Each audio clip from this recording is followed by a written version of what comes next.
نيلي كريم جابت جوزها في مسلسل عشان تدخله مجال الفن، وهشام عاشور اتجوزها عشان عايز يمثل.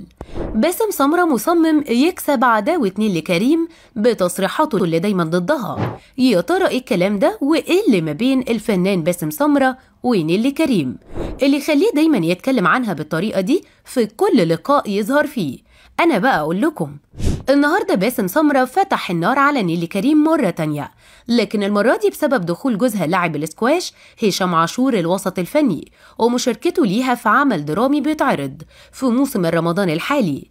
في أول حلقة من برنامج رامز جاب من الآخر ظهر الفنان باسم سمرة ضيف في البرنامج مع أحمد السقا، ولما رامز جلال سأل باسم سمرة عن تصريح بخصوص نيلي كريم قال له قبل كده في لقاء تلفزيوني في برنامج مشهور واللي وقتها اتصدر ترند بسبب التصريح ده. وطبعا كلنا فاكرين لما قال في البرنامج ان نيلي كريم مش بتعرف تمثل وانها اتعلمت التمثيل منه ومن الفنانة انتصار، وفي اول يوم تصوير للمسلسل كانت مش عارفة تقول كلمتين على بعض. بعدها ظهرت نيلي كريم في نفس البرنامج وردت على التصريح ده وقالت الاتنين فنانين كبار وعندهم خبرة أكبر مني وإن نتعلم منهم مش عيب، لكن بلوم على باسم في كلامه بخصوص إني ما كنتش عارفة أقول كلمتين على بعض، خصوصا إن قبل المسلسل ده قدمت أعمال مهمة وكبيرة وكنت بعرف أقول كلام كتير ورا بعض. ولكن الغريب إن نيلي التمست العذر لباسم سمرة في تصريحه وقالت أنا متأكدة إنها خرجت منه بعفوية لأنه فنان صديق وجميل وقضينا مع بعض أيام جميلة في مسلسل زاد، وقتها اتعلمت منه وكمان استمتعت معاه قوي، وكمان كواليس المسلسل ما كانش فيها أي مشاكل من أي نوع. ووجهت نيلي كريم رسالة لباسم وقالت له أنا مش زعلانة منك وأنت فنان جدع وطيب وابن بلد، وما أعتقدش إننا شفنا حاجة وحشة من بعض وقت التصوير أو حتى بعده، وطبعا أتمنى أشتغل معاك في عمل درامي تاني خلال الفترة اللي جاية.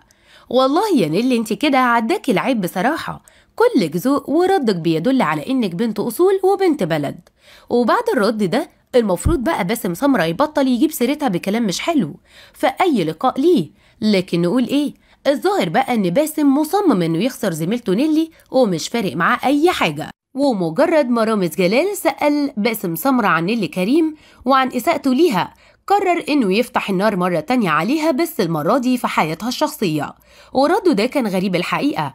قال لرامز نيلي جابت جوزها بتاع الاسكواش وده كان مكاني، وإن هشام عاشور اتجوزها عشان عايز يمثل وده معناه إن جوزها مش موهوب ودخل التمثيل واسطة عشان بس مراته تبقى نيلي كريم. هو ينفع برضو يا باسم تقول كلام زي ده عن زميلة قدمت معاها واحد من أنجح أعمالك الفنية؟ تفتكروا بقى تصريحات باسم سمرة عن نيلي كريم متعمدة وقصد يوصل لها رسالة معينة ولا هو بيخبط في أي حد وخلاص؟ اكتبوا لنا تعليقاتكم ورأيكم في تصريحات باسم سمرة، ولو انت أو انتي في نفس الموقف نيلي كريم هتعملي ايه؟